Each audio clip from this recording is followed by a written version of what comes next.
All right, here we are, episode number 2 of season 2. Donnie, how are you doing? Doing pretty good. 2.2, man. And 2.2. we are, by the time this airs, we will be in Minnesota probably, won't you? I should, well, by the time this leaves at 4 a.m., I will be getting on the road. So, yeah, leaving pretty early. Yeah, I'll be heading up on the 31st as well. We're going to hang out, around the area for a couple days, and then I'll be on site Friday helping to volunteer. I'm going to help Dan Muzzy with some of those tables and chairs he was asking for help for last week. So yeah, most definitely. Yeah, get out there and volunteer. PGI will greatly appreciate it. So, yeah. Tim, you going to PGI this year? No, I'm not going to be able to make it. Too close to Pyro Jam. We've got a little bit of prep work that we've got to get through over the next few weeks. Yeah, a little bit, right? Yeah, we'll get into that a little bit more later, huh? Just a little bit. Just a little bit. Yeah. Good night. Yeah, absolutely. So, all right, let's hit this intro and we'll get on. Hello and welcome to another episode of Pyro Unleashed. Tune in weekly as Donnie and David discuss all things pyro, from the business aspect of the industry to technical tips and mesmerizing pyro designs. On Pyro Unleashed, we invite cutting-edge experts to the podcast to discuss their role in making this industry a success. So, sit back and unleash your inner pyro with us.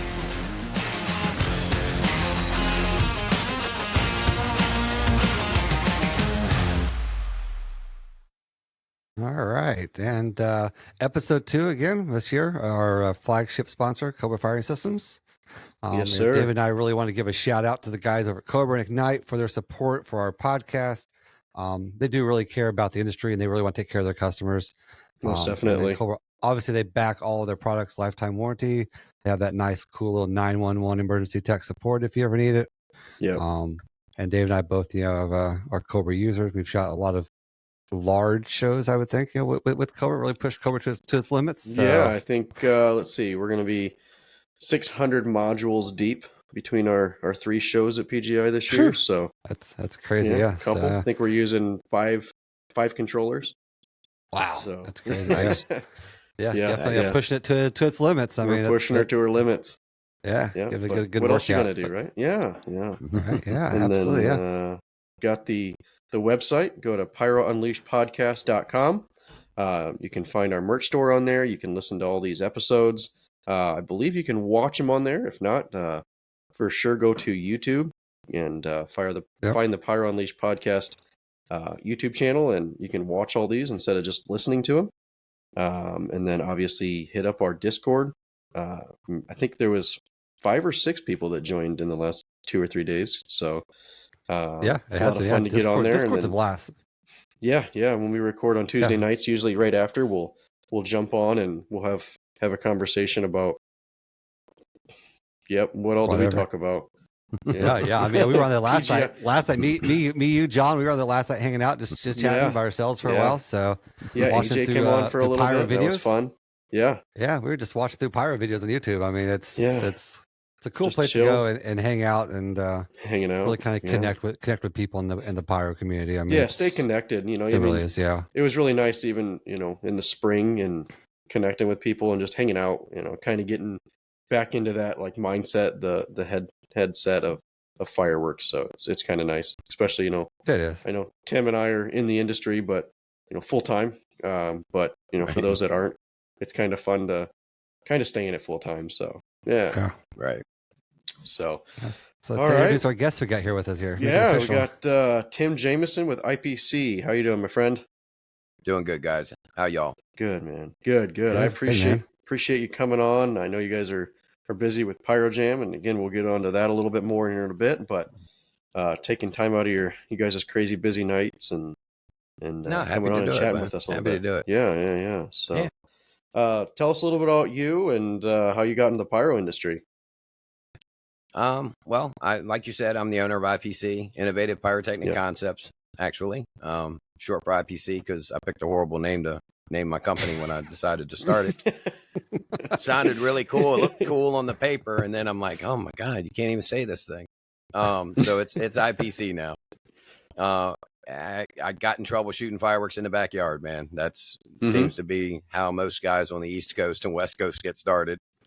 And, wanted to figure out how to do it and joined a club and got to know some people, started shooting for, other companies. And I just fell in love with it, man. And then I got in trouble with the DOT when I was driving, doing a show for another company and, $8,000-9,000 in fines later. And I actually was done. I was going to quit.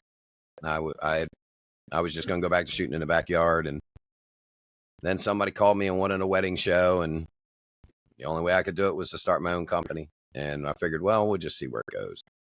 And honestly, I never thought it would be a full-time gig. I thought this would be a part-time thing. And, we opened a store selling fireworks. And I thought, I'm just going to sell fireworks the rest of my life. Well, I'm pretty good at giving away fireworks sometimes. I'm not so great at selling them. So, I figured out that I'm pretty good at shooting them. So then we just went full time. So we kind of made a serious run at it in 2018 was when we got serious about it and said, okay, let's see where this can go. So it's been a pretty good growth since then. Yeah, that's awesome. That's good.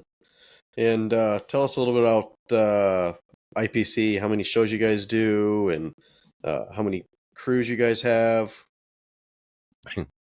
Well, we do between 150 and 200 plus shows a year. It just depends. Okay. That's awesome. 150 to 160 are pretty much locked in every year between, corporate clients and government contracts and things like that. But then we do some close proc stuff, and that's usually one-offs, band needs somebody. We do a lot of white gloving. We don't count those as our shows, but we do white glove service. For people that don't know what that is, that's when a tour comes through, like Rolling Stones or Thomas Rhett or AC/DC or whatever, and they have a pyro team, but they don't have licenses in every state. And the states that require licenses, they've got to find somebody. And since we've got people licensed in 4 of the states out here, we kind of cover the Mid-Atlantic region for like the wrestling companies and stuff like that. So it's really cool stuff. Doesn't pay a whole lot, but it's you get to go watch wrestling for 3 hours and get paid for it, or you get to go watch a concert backstage and meet some cool people. Be cooler if we were actually the ones doing the pyro, but you take what you can get. So most definitely. Sweet. As far as like the product and stuff that you're bringing in, are you guys importing your own product, or are you purchasing from other people, or how does that kind of work for you guys? So good question. We actually do both. We do import from China. Wizard and Raccoon have been our main suppliers the last couple of years, but we have imported from Dunpie. I've got another company I would like to import from. We haven't pulled the trigger yet. So, I got to make sure we keep enough orders with the factories that we deal with now, keep them happy, and then still find enough cash to try to do that extra one, because they might have some things that, the others don't.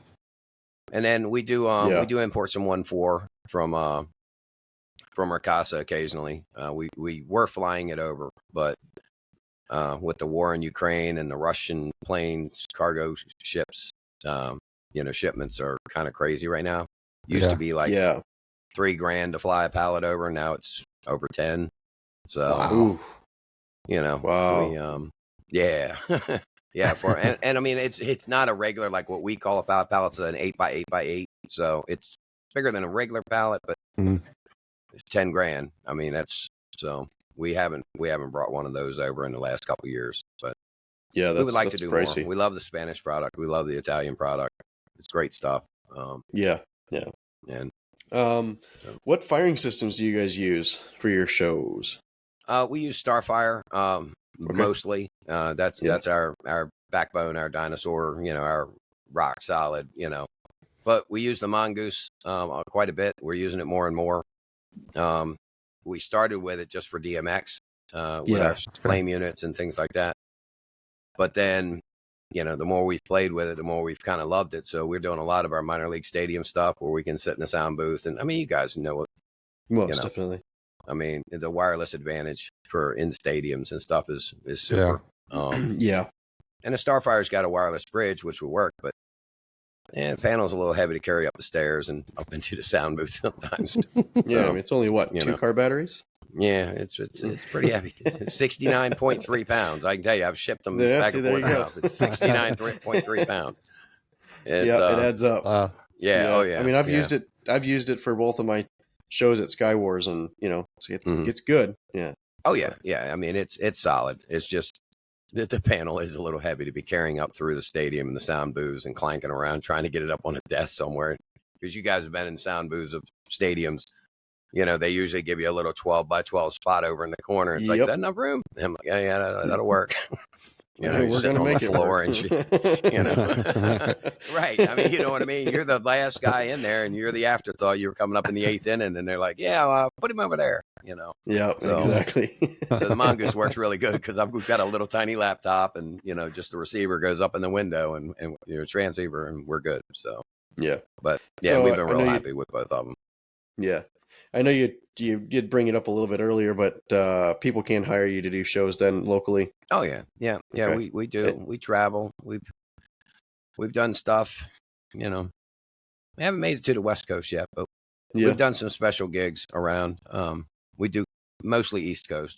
Bulk of our shows are Pennsylvania, Maryland, Virginia, West Virginia. So, what's the furthest you've traveled to do a show? Well, just like as an idiot, Gillette, Wyoming, that I actually got paid and made money on. Well, we are going to Alabama to do a wedding next February, so I guess that'll be the furthest one once we get to that one. Wow. One of the local food vendors that we do stuff with festivals with. They're getting married in Alabama, and he wants us to come down. So I said, dude, you got the money. Yeah. We'll go to Alabama in February. That sounds pretty good. Yeah, a little bit pretty warmer. Freaking cold where I'm at. And, exactly. In February, so Exactly. It's got to be warmer. Yeah. Most definitely. What brands do you think you like the most out of all the brands of fireworks here in the States? Ooh. So are we loaded question? Like, can I say Ricasa? I mean, most definitely really an option. No, most definitely. It's funny. So I do love quite a few items that Ricasa makes. But I'll never buy a whole container of Ricasa because I'm not going to pay X dollars for an aqua peony, and we need aqua peonies. Right. You know what I mean? So, I have to say, I'm gonna be biased here because they've treated me really well, and I'm real happy with Raccoon. They have done a phenomenal job for me. I assume they're doing the same for everybody else. But I don't know. Everybody seems to like them, but we're big fans. They worked with us really well on special stuff that we want, or at least trying. I mean, sometimes they try to make it and it doesn't work, but the effort's there instead of being told no, it can't be done or it's too expensive. I hate it. I hate it when the factories tell you that. What makes them stand out above like other companies? Is it like quality of color? Is it break? Is it unique stuff? Is it cost? I mean, what really sets them aside for you as opposed to another brand? For me personally, it's going to be different than others. For me personally, it's how they treat me. It's how they seem to prioritize. They at least make me feel like I'm important to them. Like they really give a crap about whether IPC gets its product in time, whether the product is quality. And again, it could, it could be an all affront, I don't know, but Mr. Joe really, really genuinely treats me very well, like even on a personal level. When I first met him, we talked for a few hours, which we could have done in an hour if one of us spoke English or Chinese. Because that's a barrier, you know what I mean, at times. Most definitely. Yeah. But, when you can sit down and have dinner with a group of people and like that side doesn't speak English and we don't speak Chinese, and when you've got a couple people in the room that speak both and you can have a good time for 3 or 4 hours, that's more than just selling fireworks to somebody. Yep. You know, Yeah. I mean, that's That's a the way I look at relationship. it. You know, that's a relationship. And Yeah. so far they've at least shown me that they're willing to go the extra mile, you know, to make sure. And everybody I talk to says that they get the same treatment, you know. So Yeah. I'm going to assume it's because they're a good company, you know. Well, And it's not most just definitely. me, but either Yeah. way, they treat me really good. So they're my favorite. And they do. And I think you see a lot of that in a lot of industries and not just fireworks. I mean, the Oh, companies sure. that really treat their customers right are the ones that are going Absolutely. to get the business and to pull the people over to their side. Is a matter if you make somebody feel like they're the most important person in your business, Right. you're going to attract them to your business more frequently. Yeah. Well, and we try to do the same thing with our clients. I mean, you know, we hear it all the time, man. Oh, well, the last company, they never did anything like this, and they didn't come out and, you know, check details and give simulations and or whatever it is. And I'm like, well, you know, we do that for everybody. Like that's It doesn't matter whether you're spending $3,000 or $300,000 with us. Your budget is what your budget is. It's the most you can afford, and it's still a big leap for you to hire us. You know what I mean? Right. So we should give you the best thing we can give you, treatment wise, show wise. So, you know. Yeah, I mean, really, you know, as a display company, it is a great honor to be able to be asked to do a display for somebody's event, big or small. I mean, it's Absolutely. to be able to be that guy that they call every time. That's awesome. Yeah. I mean, because whether it's $3,000 or 300,000, that's all they have. Like, so they're giving you everything they have budgeted for this. It's not like, you know, well, we got 20 grand. This idiot will do it for $3. You know, I mean, that's typically not the way it works. You know, they usually got an amount, and this is what we have. You know, so they're trusting you. You know, you got one shot at this. You know, I mean, there's no practice run. There's no. You know, nope, we didn't get it right. We'll hit her hard tomorrow. You know, it's for sure. It's a lot of faith. You know. Yeah. Now to put you on the spot. Now, what's the largest budgeted show you've shot? Out of my own pocket, or I'm probably my biggest client. The largest contract we actually have right now currently is $50,000. That's our biggest show. We have awesome. shot shows in the six figures, but our current regular contract every year, City of Manassas. And we have others that are close, but that's the biggest one. That's awesome. And actually online it's $49,985. That's probably why we got it. We saved them that $15. You know, I got ribbed a little bit. They're like, "You really bid $49,985?" I'm like, "Yeah, look better than 50." You know, like it's like it's like a car dealership. Walmart you go and buy a car. It's like $49,995. Yeah. Right. Exactly. So yeah, it worked. Whatever. So I know IPC shoots quite a few shows for SkyWars pretty regularly. What in particular to SkyWars or previously known names attracted you to that event, and why?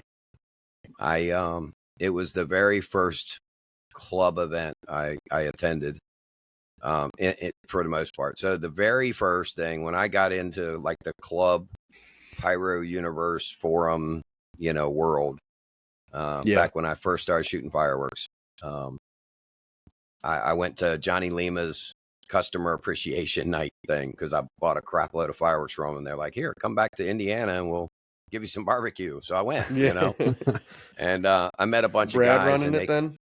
Yeah, yep. Brad was there. Yeah.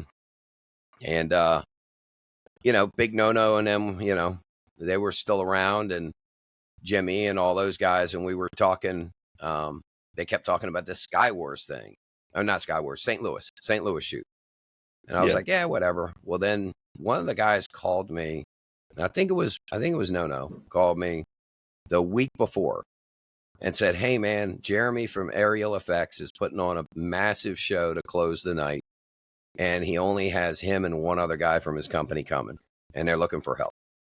And I'm like, "Well, I can try to call somebody." Like, what I don't know nothing. You know what I mean? He's like, oh, no, man, you did a great job at Lima's. You would have. I'm like, all I did was plug in some matches. You know, I don't know nothing about 1-3 or. So anyway, I said, well, look, I'll fly down. You know, me and a buddy of mine we'll fly down and we'll help however we can. And I met Jeremy from Aerial Effects, and God, what was the guy's name that worked with him? Now I'm drawing a blank. Big burly guy. Good dude, though. Good dude. I learned more in that one day than I probably could have learned in 3 years of reading online and practicing in my backyard. Like the dude was super sharp, and we talked about design, and his show was great. It was a great show. He ended it with all gold water, Young Feng, gold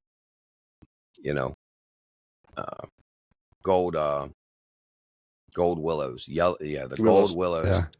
And I was looking for that big breaking gold willow, and not knowing that Young Feng actually is the only country in the world. The only factory in the world that's actually a horsetail. It's not a willow. Yeah. But it was beautiful, and the soundtrack, and it just sucked me in.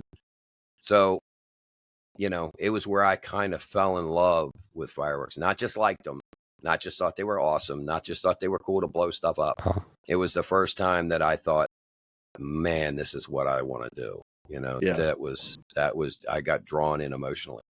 So I've gone back every year, and up until a few years ago when I just can't always make it, but and I shot there every year for a long time, in one form or another, whether it was doing a show for Rich when he passed away, or a Pro-Am, or a 1-3 show or whatever. So I love the area. I love the people. It's just, it's changed some. It's not the same as it wasn't when it was back in, at the park, but still an awesome event. And it's a really good event. And I think Mercy, was it 2015 or 20? I think it was 2015 or 2016. It's 2015. I know you did a Pro-Am show, and you were competing against Ron. Ron Schwiers, and that was the year that RKM did the closeout. And I would agree, like watching your show. So great fanboy great moment. Segment there. Oh yeah, Radioactive. Fanboy, like that was.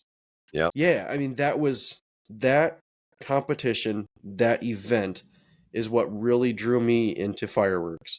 So watching your show, and then what we did with Radioactive, and I don't remember anything else about that show, but I remember that segment of it, thinking, man, the eights hit on time. They just punched the your eights chest. hit on time. And it just worked, though. You know what I mean? Like the it music, did work. It again, back to it sucked me in. You know what I mean? Right. I didn't care what was going on in the rest of the world. They could have dropped a nuclear bomb behind me, and I wasn't watching your phone. I was during not the show. turning away from that. when the way everything they put together for that segment was just, it was awesome, dude. They had me sucked in. Yeah, that's not. And it was funny because and the fact that like you're sitting there watching it, and like I know the guy that scripted it, and there was multiple people that were like, "Hey, that fifth shell, the fifth time you did that, I can't remember what number it was, but they're like that one was off by like half a second, and like that was the only complaint in the whole show. Is like one of the hits, and again, it's all Chinese made, it's all handmade. There's nothing you can do about it. But the fact that like 9 out of 10 of them were like punch your chest, perfect time. I watch a lot of shows, and if you can suck me in to watch your show, and this isn't a knock on anybody individually, it's just I see a lot of shows, if you can suck me in for the whole show, you're killing it, dude. Because it's the more fireworks you see, the harder it is. Attention span. It's like a little kid, with cartoons. If they watch cartoons for 12 hours, forget about it, man. They're not watching that TV anymore. Turn it on for 5 minutes, now you got them. But that was a great show. There's been some great shows down there over the years. So what is your favorite IPC show that you've done at SkyWars? So, I mean, not even just IPC, but like one of your shows that you've done there. So we still say that the show that me and Michael Richards put together in 2018 when it was over at Brookdale was probably the best show we ever shot. Yeah. Overall, as far as design aspect, execution, that one's probably still our favorite. Okay. Yeah. Yeah, and kind of like the talking about the whole SkyWars thing. You know, my first year at SkyWars was 2020, and what sucked me in was Tim's show in 2020. The end of that show, yeah, with the Mercy Me song at the end of the show, right with all the dashikis just filling the sky. That was really what sucked me into this was Tim himself in that show. That was just an incredible show. Yeah. I'm pretty sure that was the night I said, yeah, we try to bring twice as many fireworks as we need. That way when half of them don't shoot, we're still okay. Yeah. We had so many problems that night. Oh my goodness. Yeah. It was a struggle. We always have a struggle in St. Louis. I don't know what the hell it is with that place. Maybe I shouldn't be going down there. What is your favorite show other than what's your favorite show other than a show that you've shot at SkyWars? Like, what's another show there that you've been like, oh wow, that just really was the show to watch? If you can show there, yeah, man, it's been a lot of good ones. And then in general, that's easy. 2000, man, I might get the year wrong. I'm gonna say 2013, 14-ish. It was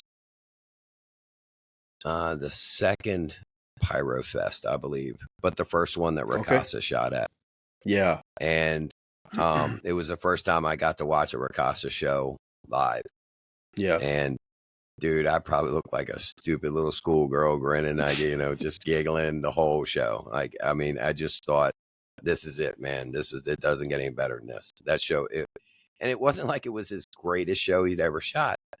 But, if you want to call me a fanboy or, I mean, I had actually got to talk to the guy too, for like 3 hours that day. I got that Pyro magazine, the Pyro magazine they used to do over in Europe. Tony, Pyro magazine or something, wasn't it? I think it was just Pyro magazine, yeah. Anyway, I told him, I said, dude, I'll do an interview. I'll go to Pyro Fest. I'll write an article for you. And he's like, oh, cool. And I'm like, sweet. I'm going to get to meet Ricasa, Ricardo. And the dude spent 3 hours with me, like talking about just show design and his feelings in general. I mean, we got to the point where he was like letting me know like how he feels at showtime and the anxiety, but the excitement, and like it was just an awesome day. And then to watch the show, it's kind of like the whole thing coming together is probably why I remember it so much. Yeah. But I remember pieces of shows more, I think, because I watched so many shows. Like Ed Vassell, I helped him do, I think it was 2018. Yeah, I think it was 2018. No, 2017. PGI. It was out in Gillette again. Oh yeah, the big the one in Gillette. And he did the walk through the years thing, and he did a little. Yeah, I do remember that. Walk This Way with Run DMC and Aerosmith, and he designed the record scratch in a little circle out in the field, and the little flames. He timed them perfect. We were all in a grandstand, so we were looking out, so it was a nice setting for it, and just the fact that like. He was smart enough to realize we're going to use this song so that we can take that one moment and like just be so cool, Yeah. And I remembered it because it was freaking genius. Little things like that are what tend to stick out to me. Like when a guy will roll the dice and say, I know this ain't the greatest song, but I think I could do it right. And this spot here is going to nail it. And then when they pull it off, that's what I remember because I'm a designer. You know what I mean? Right. I think that's why it sticks out because I know how hard it is to try to pick one cool thing and then design out from there. It's tough. Off of that, It's way safer to just pick cool music and just script to it. Because that's I mean, it's much tougher to take risks and stuff because let's face it. If you miss that record scratch now, it just looks like blobs of red flames plopping on the ground. You know what I mean? If you don't get it right, the right size, because it's not just in a circle. You got to get the circle the right size so that it looks like the motion of him record scratching. You know what I mean? Like it was a lot of little details in that most people don't realize to pull something like that off. So when somebody does that sticks with me. So Cool. Yeah. Cool. So you brought up something pretty interesting. Like you sometimes will like, how do you design a show? Like, do you find a song and you're like, all right, I know exactly what I'm doing for this whole thing? Or do you pick a song, you're like, I need to listen to it several times, and then you'll find certain points and you'll script it and then you'll fill it in? Like, right. what is your rhyme or reason? Do you have one? No, not really. It changes. I mean, it's easy so like we do a lot of, and I know people are going like, you do pyro musicals at ball stadiums? Well, not really. You know what I mean? We put a soundtrack together. We time cakes though, but those are pretty easy because they give you a theme. They're like, okay, tonight's beach night or whatever. Those are easy. But I'll share a little bit about what happened. Sometimes the way it should work, and it eventually does work most of the time. So I had an idea for Pyro Jam back in January, February.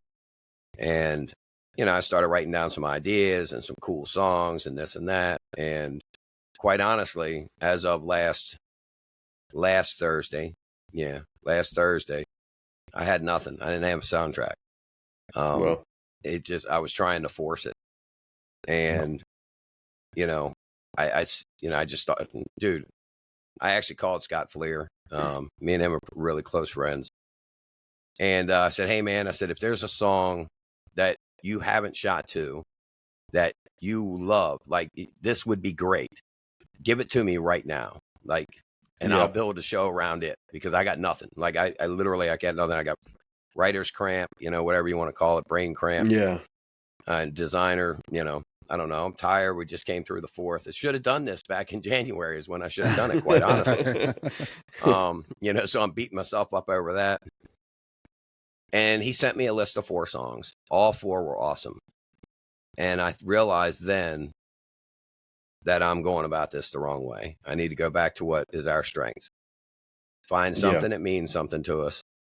And then start going from there. And by Friday evening, Saturday morning, I had a soundtrack done in 2 evenings. And I finished the script up Monday evening. I've got maybe 12 hours of scripting in this show, and it's 6,000 That's views. insane. It's absolutely insane. But I went back to, it's got to mean something. Yeah. If you have, and again, this isn't, I hate 4th of July shows, to be honest with you, in a way. Don't get me wrong. I agree. love our country. I love the patriotism around it. It gets monotonous when everything's patriotic. It does. Yeah. And when you're being paid to do something, you do what they tell you to do. When I'm paying for it, I can do what I want to do. And anytime I've been able to just do something that meant something to me, that's when I can roll through them pretty good because you just get into it. Yeah. Well, and as somebody that's watched your shows, in my opinion, when you do like a Christian song to like finalize or finish off your musical, like to me, that's always meant probably more than just about anything else that I've ever watched in Pyro. So, as somebody that watches your shows, I appreciate that. Well, I again, it goes back to, not everyday shows. And like I said, the 4th of July's are a festival, you can't really do a lot of that. Although we do sneak them in. I'm not going to lie to you. Busch Gardens played a Christian song all summer and didn't even realize it. And I was like, there you go. Yeah. Planting that little seed. All you little guys walking around the park didn't even realize it. Good. Jesus was talking to you. We'll sneak them in once in a while. I'm going to be honest with you. We will sneak them in whenever we can. But no, and bottom line is, if you care about it, if it's something that's personal to you, something that you mean something to you, I think that's the best way to go because you just get guided so much better to me. You kind of just you see what you want, what needs to be done. So it's really cool. That's why our 2018 show, I think, that one is probably our best one because that was the year Michael came on board. No one knew the story, by the way, because it was all instrumental. But the story behind the design of that show is the first song is about Michael just realizing that he did not like the way his life was going. And he was going to quit his job and move to Maryland, show up on my doorstep and say, look, I'll work for you part-time if I have to and work another job, whatever. I want to work for you. Wow. And I was sitting there going, holy shit, how can I pay this guy a full-time salary? Because at that time, I was still doing a lot of it myself. We had part-time guys, and that was it. So we kind of rolled the dice on each other. And this was right going into Hell Week. And so the second song is the chaos of we haven't even got to know each other real good yet. And we're just like slammed together, getting through Hell Week. And then the third song was how we felt once we got through it and accomplished it and realized this might work. And the fourth song was, what we thought the future was going to bring. Wow. And again, nobody knew that, but we knew it. And therefore it guided us. You know what I mean? Like the second song, it was a lot of reds, a lot of it was a lot of like, holy crap, just chaos, Yeah. Because that song was about Hell Week, and the third song was about, the happiness. So it's a lot of colorful, you know what I mean? Like it just guided us through it. And I really think that's why it was the best show, we had done, even to this point, as far as overall. Yeah. I thought it was a really good show.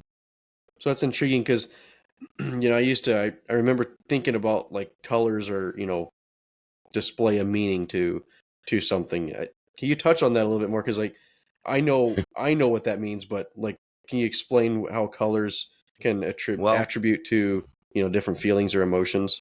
Yeah, well, it's funny. So I'm red green color deficient, so I don't see all colors like like you would see colors. Okay. So I have to look up what color is for love and what color is for anxiety and what color, like, I use the internet and I look for what people, when they see purples, what does it mean? I give you a little hint there, so like anytime I'm doing something Christian, I'm going to use blue or red because blood in the water, or purples because of the Sacred Heart.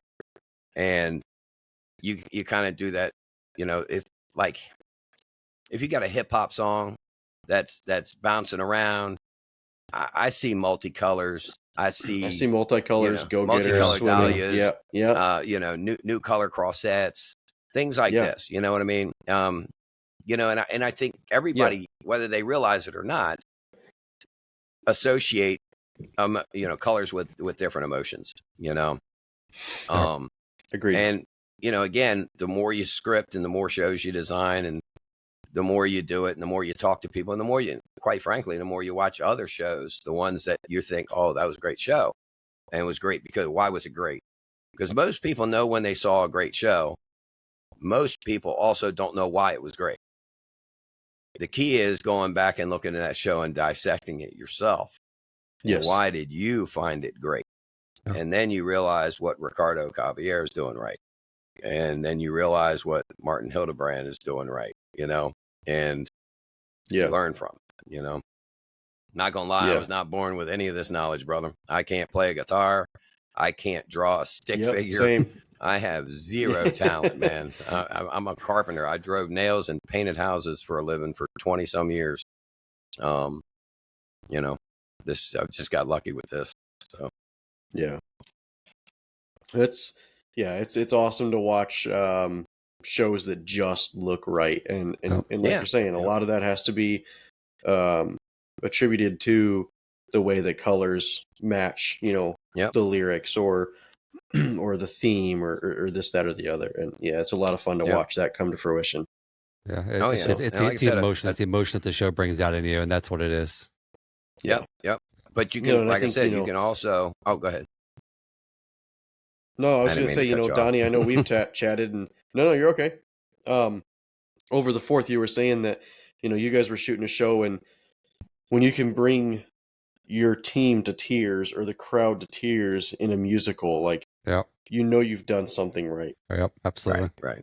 So, Well, Yeah. the whole goal with any fireworks show, and I wholeheartedly believe this. Don't get me wrong. I like the cheers. The cheers are cool. Yeah. We all have a little bit yeah. of an ego. But at the end of the day, the reason we should love shooting fireworks is because we have one of those rare jobs that allows us to take someone out of their crappy life for 10 or 15 or 20 or 25 minutes, and where they can forget about the bills that are due, the kid that's on drugs, the husband that beats them, whatever crap, because we all deal with it, man. We all Most definitely.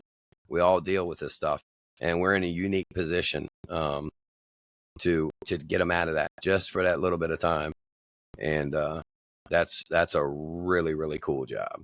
So, and as long as we remember that, and that's our goal, and that's what we want to do, that's what we strive for, we're going to do a good job. That's the way we look at it. Yeah. Absolutely. And I think that's why I still do, granted, I kind of, gotten back to the basics of just, hand firing a town show for the 4th of July, because it brings me back to, my childhood and watching a city show. And it, kind of brings me back to level ground of, this is where you started, in the off season, you do the fun stuff, you do the big musicals, you do competitions, and you have fun with that. But, this is where you started, stay humble, remember that. And, and it does help. Yeah. It's awesome. I wish somehow we could get the word out, because we struggle with help, just like I'm sure you guys do, and every other fireworks company does. I wish we could help people understand that they could come in and join with one of our companies, any of the companies, come out there and literally help save the 4th of July, like save patriotism, because it saves the 4th of July is the one time a year that most people are patriotic and most people feel good about the USA. You know what I mean? That's the one time a year that everybody kind of stops with all of the bantering back and forth and the bickering of who's right and who's wrong and which side you're on and all that. And if we lose that because we don't have enough help, what's going to happen? Where's that patriotism going to come from? Where's that one good feel good time of the year going to happen as far as our country? And that's coming if people don't. So I wish we could get that little simple message, like you could help save the country, you know what I mean, in that perspective, and get more guys to come out and get involved in this. Because, when I first got into it, it seemed like the walls were crawling with people that came out once a year, shot fireworks, and that was it. Like they didn't come around until next year, but they were coming back next year. And it's like that's getting tougher and tougher to find. It is. Most definitely. So if any of you are listening and you're on the East Coast, we will pay you to stay in a hotel and shoot with us for a whole week around the 4th of July. Just call me. Sorry, I had to get that little plug in there. You go. There you go. We need help around the 4th of July. I agree exactly with. I couldn't agree more. It's, if more people if more people understood that, yes, doing shows in the off season is nice, but maybe push your family show off a week, barbecue, and right? Exactly, push it off a week, because you're going to have more people there anyways, because they're not at a city display or a big show. Right. Yeah, exactly. And your family can still come and watch your show at a city display, and then they can watch a second one. And on top of that, you're making money. And it might not be a lot, but you are making some money. And it's fun. Help your town come together. That's help your just city come together. It's a tough message to get out, man. We've been trying it, and it doesn't seem to work very good. So we'll keep trying. Yeah, most definitely. So, because I'm getting tired of me and 2 other guys trying to get a show in the air. As every one of our crews. I mean, we're it's tough, man, because you've already been shooting for 3 or 4 days. Now you're to the biggest day, and you got less help than ever. So but exactly. Luckily, I got peace to work for me. So What other events do you attend for fireworks? Well, we go to the we go to the NFA convention. Yep. I would attend more if I could see more. It's tough. The club events I don't go to as much. It always seems like we've just got something going on, or another show I've got to shoot or whatever. It seems like I shoot like every weekend now, from like March to October. It seems. I mean, I know it's not every weekend, but it sure seems like it. I'd love to see more big events. Yeah. It's like PyroFest. I loved when PyroFest was around. I loved going. PyroFest. It was a great event. Great event. We need more. So I mean, SkyWars, obviously, I go to that every time. Yeah. I've been to FPAG. They're a cool group, but they're more builder, oriented. And I have no parts of building anything. I'll shoot it all day long. I don't want no parts of it. I'm right there with you. Yeah, just let me shoot it, and then I can tell somebody that they built it wrong. Yeah, right. I mean, my fear is, I know how I am if I fall in love with something. Like I'm addicted by nature, and have been my entire life. And some are good, and some were bad. Yeah. And if I were to like manufacturing, and I think maybe I might if I tried it, man, I'd live down there building crap all the time, and I just don't have any time for that. I don't need another hobby. Yeah. That's my biggest thing. It's not, I respect what they do. I think it's awesome, the time and effort that they put in, but I just, I know I could real easily get sucked into something that I have zero time to actually put in. So maybe if we retire one day, and right, I'll be that old dude, like 90, down there rolling stars and shit, blow himself up in the shed or something. So I know you just mentioned you wish there was more events. Obviously, IPC runs an event. So I guess let's kind of dive into that a little bit. Sure. So obviously PyroJam, you guys have that. Yep. When is it, and how did PyroJam come about? Like what kind of brought that about? Okay, so this year's event's on August 24th. Okay. It started just for what we've been talking about. There's just I'm looking around the world, and you've got Hanover, Germany, and the Philippines, and Montreal, and all these South Korea, these competitions everywhere. And I'm like, man, why is there not one in the U.S.? Like, this is ridiculous. We love fireworks here. We've got all kinds of talent. Why aren't we doing this? And I actually was talking with Drew from Finale, and because we were talking about Montreal, and he says, well, that's a show. It's really hard for something like that to happen in the U.S. And I'm like, what are you talking about? And he reminded me of something that was, I'm just so used to it. It never came to the forefront. It's our EX number problem. So like in Canada, you can get an exemption to import a product if it's for a competition one time. You can't get that exemption here in the U.S. You have to go through the EX number approval process. And in a lot of countries, they just go by the CE number, which they already have if they're in Spain or Italy, or even China or Taiwan. Everywhere else in the world uses the CE code, which we don't use. We use our freaking EX number, which is different than everybody else in the world. God love us, we got to be different. But no one's going to do that. No one's going to go through that process to come over and shoot one show. And I'm like, crap, we never will have something like that. And then I'm like, well, maybe we could if we did it this way, where Finale, partnered with Finale, obviously, to get the licenses out to anybody that wants to. And we put our, real world inventory in there, gave them a budget, and they can design the show based on our stuff, and we can set it up. Now, is it all the international shells that you would see in Montreal? No.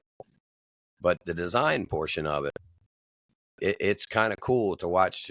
I mean, because every part of the world does kind of have their own ways of designing shows. You know, Their own styles. You watch a Yeah, Spanish exactly. show and you watch a French show, you know the difference. You know you can pick it every time if you watch enough shows. You know, just because of the style, you know, and the type of music choices that they usually make and stuff like that. The Italians, the Chinese, the Japanese, everybody, you can see it come out. So we're getting that part of it. We're just not getting the product part of it yet. We're going to get there. So what are the rules for submitting a show? So I know you always put some rules out, like so you put your inventory out there for everybody. You know, what are those rules, those guidelines that they're using to script a show? Yeah, so we try to keep it as loose as possible. There's a design template that they have to use, which is, it tells them how many front positions, close prox positions. They can use them all. They can use some of them. They can use half of them, none of them, or whatever they want to do. And there's some angle restrictions so that we don't catch the woods on fire on purpose.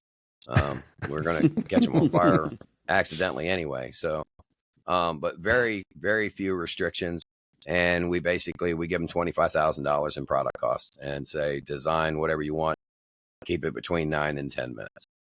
So, which is, it's a good amount of product that they get to play with.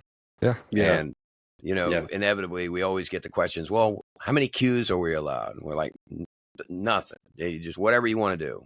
We don't want to restrict you. Now I'm looking, 18,000 cues. Holy crap. You know, maybe we should, maybe we might have bit off a little more we could chew there. But no, so we try not to restrict them in any other way, you know, other than they can't use bigger than 6 inch. We're tight. We use a handful of 7s and 8s in the last show of the night, but only a few because we are tight there. So if the wind was blowing towards the crowd, we'd have to take the 8s out. So the last thing we want to do is put a bunch of 8s in there that might have to get pulled. So and risk safety for sure. Yeah, Get the, right.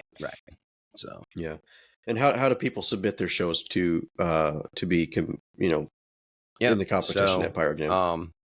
So Finale takes care of all of that for us. They put out a thing. You know, typically it's mid-December saying, hey, the competition's coming, keep an eye out, and then we launch it. They take all the entries are sent to them. They scrub them, like the names and stuff like that, and they keep a little running sheet of names versus show numbers so that we can line them up later after the judging's done. And then the only thing that's sent to us is a show number, a theme name, and the fin file, which is the script file. And then there's a panel of 5 judges that watches every show and grades it based on, theme, choreography, technicals, the soundtrack, editing, stuff like that. There's several categories, and they get 30 points for this, 20 points for that, 20 points for this. And we add them all up and do an average. And the 3 shows with the highest average score are the ones that we set their shows up and shoot it at PyroJam. Okay. So how many shows did you guys have to watch through this year? 21, I think. Something like 10 minutes each. 10 minutes each, right? Yeah, roughly. Wow. Well, You did the math. And the there. thing You did is, that math. well, the funny thing is now, because you watched enough shows, you're not just watching that show once. You're watching that show once, and then you're going, wait a minute, that one's fine. Let me go back here. Yeah, that was really good. You know what I mean? Because you've got a score. Yeah. And you're inevitably going to scroll back through that show because something caught your attention. Was it as cool as I thought it was? Was it as bad as I thought it was? You know what I mean? You rewatch it because you want to make sure. I mean, we take it really serious. And then even once all the judging's done, it hasn't changed anything yet, but I usually pull like the top 10 and send them back to everybody and say, rewatch these. Are you sure? And then inevitably one guy will say, oh yeah, my score is 2 points higher, and the other guy will be, I knocked him by 3 points. It never has changed anything, but that's how serious we take it. I've always sent the top 10 back out to everybody going, hey, I know you're tired, I know you're sick of watching fireworks, but here's the top 10. I want to make sure that we're not, make sure that we got this right to the best we can. I mean, no, that's it's good. still subjective. you know. So, and it takes us several weeks of every night watching shows to get through it. Yeah. But it's cool. It is cool. I don't want to say like it's there's times where it's tough just because you might be tired or whatever. But once you start getting into it and watching it, and you get that show and it's like, wow, it's really, really nice, and all of a sudden you don't feel so bad about, the hour that you just spent watching them. So yeah, exactly. Yeah. And then are tickets still available to come there to are Pyro still Jam? some tickets available. Yeah, we are a horrible marketing company. No, We do a lot of things. We do a lot of things really, really well. Marketing is not one of them. I actually hired a couple people to do the social media this year because I'm that bad at it, and we're doing pretty good ticket sales wise.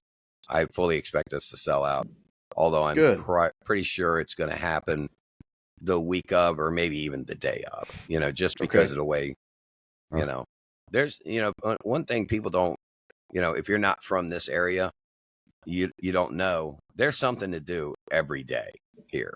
Like, we're in the DC, Baltimore, Richmond metropolitan area. Like, if you want to do something tonight, you can go out at 9:24 and you can find something to do. Like, we're competing for a lot, we're competing for dollars with, music festivals, car festivals. There's a festival every freaking day was doing something, in this area.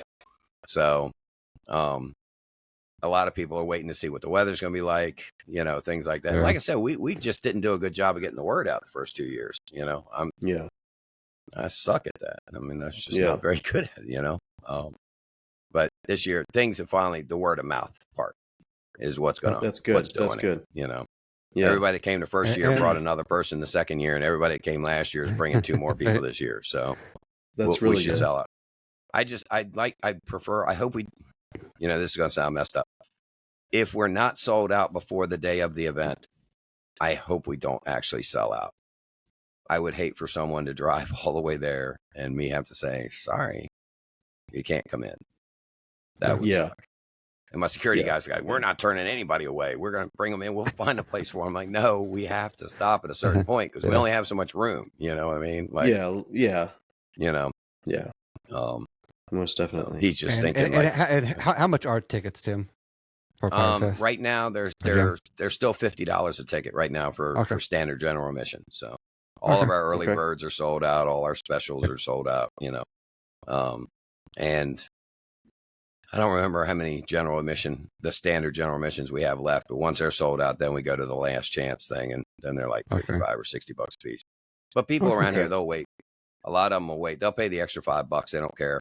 They want to make sure it ain't gonna rain. Yeah. That's just. It's just how it is around here. So do you have a rain date, or is it rain or shine? Well, the next day. Okay. We would we'd go.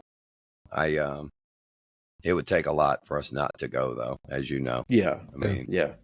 So, and what can an event goer expect when they arrive? Like from the time they walk through the gate, what time do gates open? Food trucks, etc. Yep. Gates open at 3:00. When they walk through the gate, they're gonna get checked in, hopefully really quick. We did actually revamp our entire check-in process this year. I wasn't happy with the way things were going the first 2 years. So we can get a nice flow in, get everybody in there quick. They're immediately going to see on their left-hand side 20 plus food trucks, dessert trucks, any kind of food you would want to have.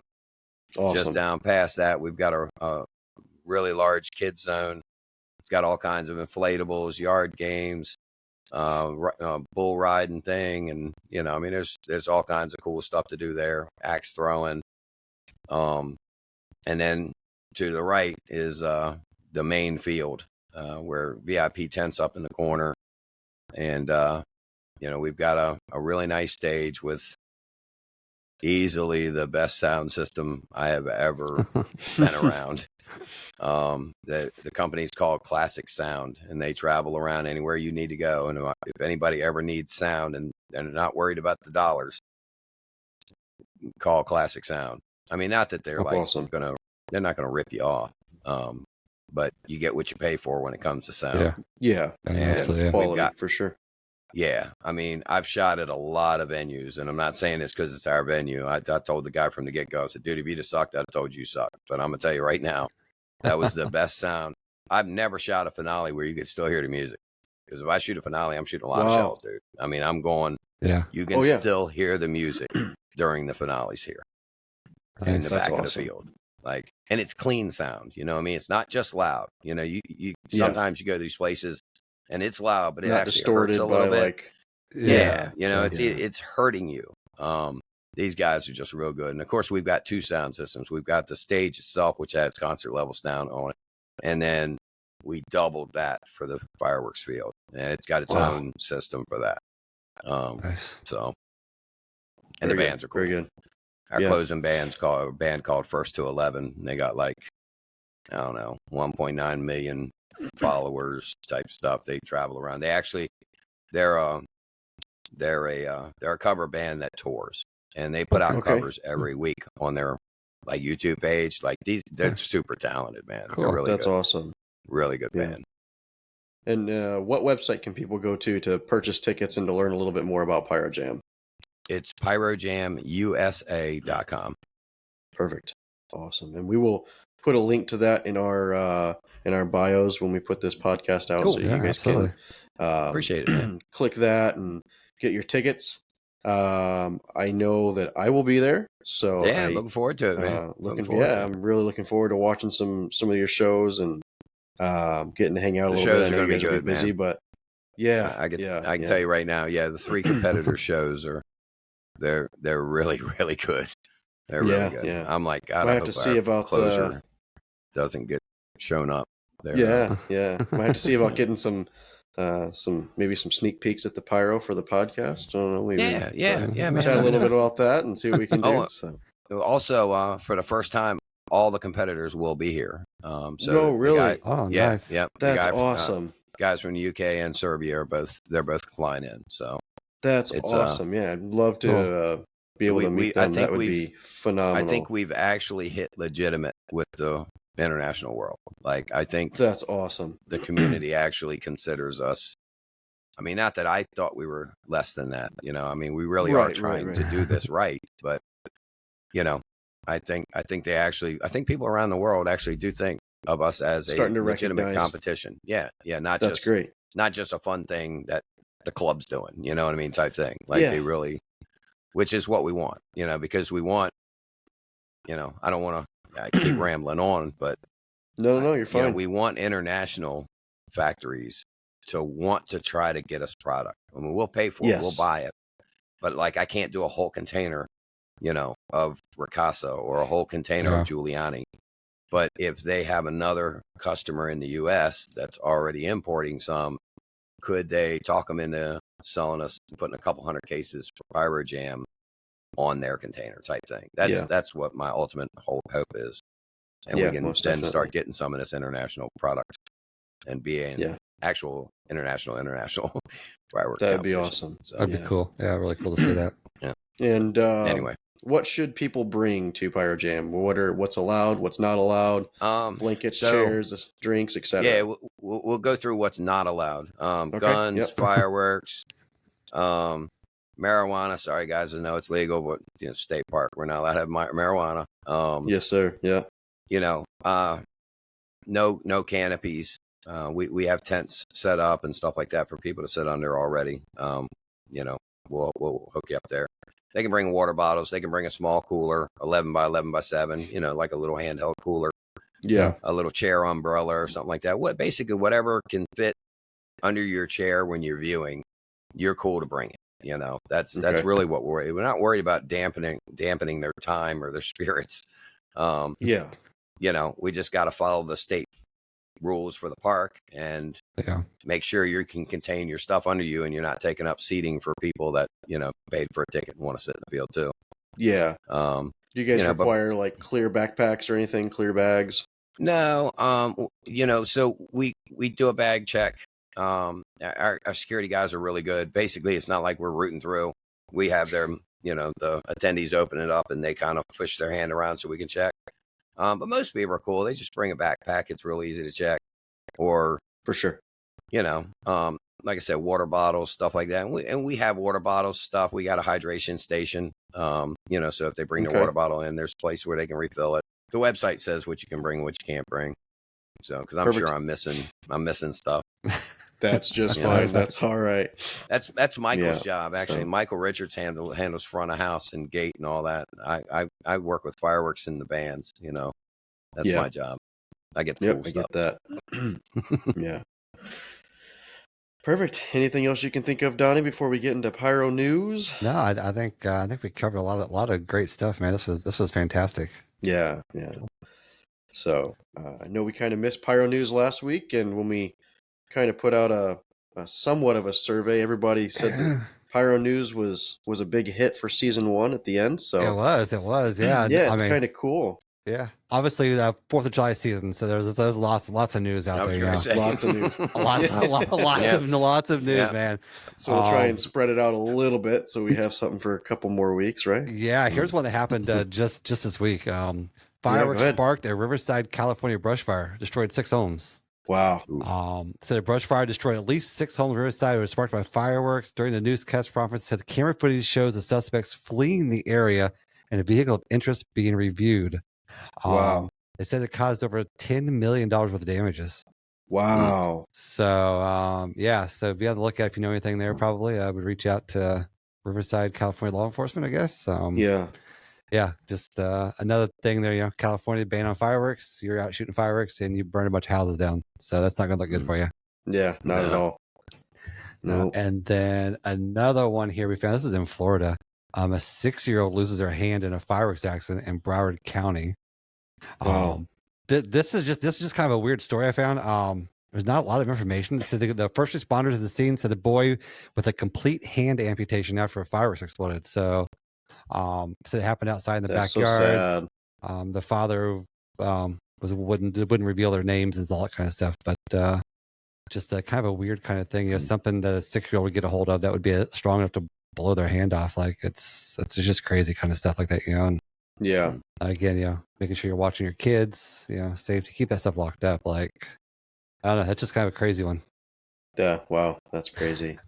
And then I also noticed a lot around the 4th of July. I know they happened here in Kansas City even. The fireworks on drones. Fireworks on drones. That's Sky Elements is doing a lot of those shows here lately. Yeah. Verge is going to be doing quite a bit. I'm not sure how much anybody knows, but or how much I'm allowed to share. But right. So I just felt like stuff coming up in the next 2.5 weeks. So yeah. So the fireworks on drones, like it's obviously going to get bigger and bigger. Right? They got the approval once. They're able to get the approval multiple times. Yep. What are your guys' thoughts around putting fireworks on drones and how that's going to play into the future of some fireworks shows? I kind of take this. I know, RKM is doing. We're doing a drone show incorporating, working with Verge, and it was brought up. We have a section in our show that we were really hoping to get fireworks on the drones to kind of shoot back down at the crowd, or not at the crowd. I'm sorry, back down at the ground. Jeez, let me rephrase that. It's sweet. 3D fireworks. It's interactive. Yeah. We're now participating. Yeah, running. Yeah. But no, I think it's pretty intriguing. I'm kind of the devil's advocate here. I don't think that drones will actually take away from. I don't think drones will ever take away from fireworks shows. I think they're a completely different entertainment industry, and agreed. I think that the appreciation of combining different industries is one to, well, I guess, appreciate. Right. I mean, I'm a big fan of using multimedia, using DMX lighting, flames, lasers, like creating a whole encompassing performance. Sure. And when you when you can combine all that, it adds a whole nother level. And fireworks and drones. Obviously, we've seen it in PGI in 23 with the Robot Man head, and then shooting lasers at the ground. I mean, it can be incorporated, done right. we're gonna be kind of diving into that realm and world a little bit here, and let's see, a week and a half or so. I guess when you guys hear this, it'll be about 3 days, so 4 days. Right. So it's gonna be good. But yeah, I mean, what are your thoughts, Tim? I agree with you 100% about the combination and multimedia. I think that's brilliant. I think it can be taken to all kinds of levels. But here's my take on a drone show, and I've seen a bunch of them, and I find that it's really cool, and they get me going, and then they just fly away. There's no climax. There's no finale. Right. You'll never get a finale with drones. And I don't care whether you drop gerbs off them or you shoot some Roman candles from them or something like that. That's never going to be a finale. You know, until they fly 200 drones and make a show and then bring 1,000 out at the last second, which, let's face it, that would be stupid, you know, because you're still paying for those drones. You know, like there's just, I haven't seen one yet that brought me all the way to like, yeah, hell yeah, you know. And I don't see that happening. Even the drone guys I talk to, they run into the same problem designing the shows, and which is why they'll hit some fuel mines at the end or something, you know what I mean, to try to end the show. That's the biggest challenge, is how do you end the show? But then again, they're still going back to pyro. You know, there's still something fireworks still related not doing a whole drone show being used. Exactly. But I am all for incorporating them with stuff. I think they can be used, you know, really well. So we've been toying with it. I'm not ready to pull the trigger on the investment quite yet, because it's a lot of money, and I'm not sure where that market's going to go. You know, right? I know I can sell fireworks shows. You know, I know we can do flame shows. I know we can do close prox, stage, and I don't know how many drone shows I can sell. So, right, yeah. And what are your thoughts, Donnie? No, I'm obviously I kind of agree with you. I mean, obviously, you're not going to be able to get the full experience from the drones. I really do love the direction that we've gone, where we've been able to kind of incorporate and mix the two together. What happened at PGI last year, I think, just blew everybody's minds about. I think it was the beginning of something great. Oh yeah, it really gave us something you'd never seen before. It kind of merged the two together, because people had the fear, obviously, of drones were going to take over and all this kind of stuff. But it really gave you that aspect to show that, you know, you can actually merge these together and create a fabulous story, because the whole story couldn't have been done without the drones. Like, you couldn't have done that show without the drones, because of the story and the feeling and just the magic of the head and the hand and the motion. I mean, you've been able to combine that together, I think really brought out the emotion and that excitement in everybody, that, you know, they can coexist together, I think. And I think as long as you can kind of feel that out, I think the better. And, you know, obviously putting the fireworks on the drones, we've only seen that being done right now with like waterfall effects and stuff like that, you know, which I think is probably, for just a casual person, that's probably like, oh, cool. You know, I mean, you know, sparks flying off these drones. That's fun and exciting. But, you know, for somebody who's into fireworks, that's, you know, like Tim said, it does get a little bit boring, and that's when you're sitting there checking the message on your phone during the drone show. Right. Find out. You know, you're sitting there watching the drone show. You're halfway through. You're pulling your phone out. You're checking your phone, and you're like, what's going on? You know, I mean, because it gets boring after a while. It's the same old thing. That's exactly right. I mean, you get to a point where you're like, okay, well, I've seen the eagle, I've seen the flag, I've seen the eagle carrying the flag. You know, there's a lot of redundancies, and I don't think that has a lot to do with the lack of trying. I don't think that the designers are just illiterate to the fact that they're just putting the same show out night after night after night. I think it's, you know, the right person to do something to spark interest, you know, has come along yet. And I've never worked with drone design stuff. So I'm not sure. I'm thinking the level of difficulty to design with drones is probably a little difficult. I've never worked with softwares, you know, but my guess is so many moving parts and color changes and things like that. I imagine it takes a while to design. That's another reason I'm really not like all that stoked about getting into them, because I spend enough time designing now. And I'm sure there's like preemptive like designs that are already like, well, you just put it and here, I think that's and why then the that's drones what we go there. see. You know what I mean? I agree. think we see some of the redundancy because they probably have pre-built some of these things, and you tend to use them some because you maybe don't have enough time. Again, I don't want to knock a designer because I don't know what his, I don't know the difficulty of his task. Now, if I did it and I was like, I can script that in 10 minutes. And if I really could script in 10 minutes, then I would tell him, hey, right, you're being lazy. Give me some cooler stuff. But I don't know how hard it is. You don't know. Exactly. Yeah. I mean, I do know guys that do drone shows, and I don't believe these guys lack the desire. You know what I mean? Yeah. Right. I think it's probably difficult. Especially when you need so many of them to do something cool.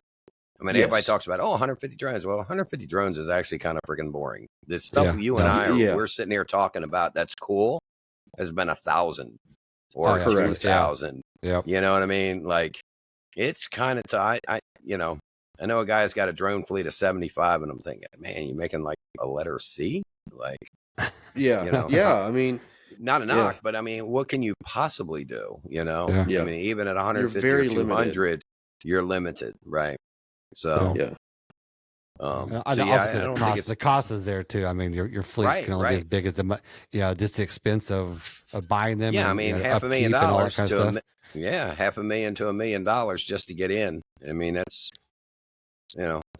money, man. That's real money. And then you're not looking at maintenance. Your yearly maintenance on your batteries or propellers, or I mean, that's why you look at a show and you're like, well, gosh, that was a 10-minute. And again, I don't know cost. I don't know. But you look at a 10-minute show and you're like, that was $25,000. Like, wow, and that was only 200 drones. Like, there is so much that goes into the cost of these drones. And obviously you always have that random one that decides to take a dive to the ground and just or 55 of them just runs into the a couple weeks ago fell into a lake. I don't know if y'all saw that one. 200 drone show, 55 of them end up in the lake. I don't know what the hell happened. Wow. I sat there, it was on video, 55 of them, little blue lights.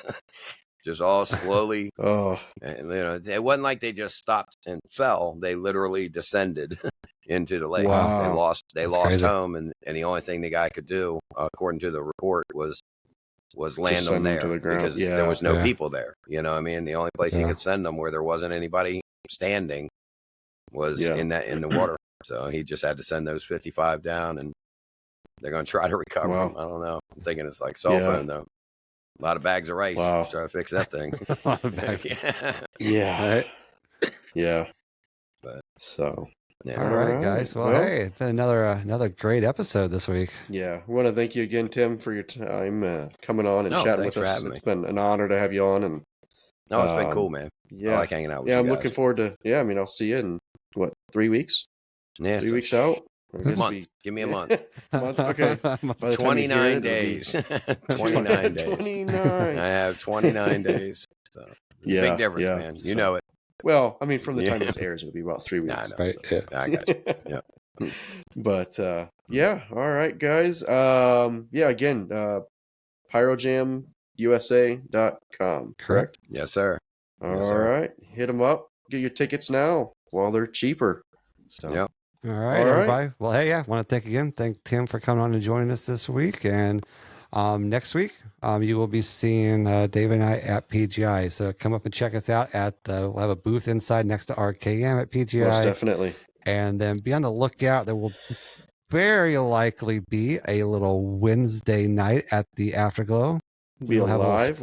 We will have a little spot set. We're going to record a live episode at PGI Wednesday at the Afterglow. So if you want your chance to become somewhat Pyro Unleashed famous? Pyro Unleashed famous, yeah. Come out and ask some questions. We'll have a few guests out there. Hang out. Come out with the Afterglow on Wednesday night. So, So until we see you guys again, go out there and unleash your inner pyro. Thanks, guys. This has been another episode of Pyro Unleashed. Come back each week for more industry insights, technical tips, and awesome pyro designs. Have fun out there, be safe, and as always, remember to unleash your inner pyro with us.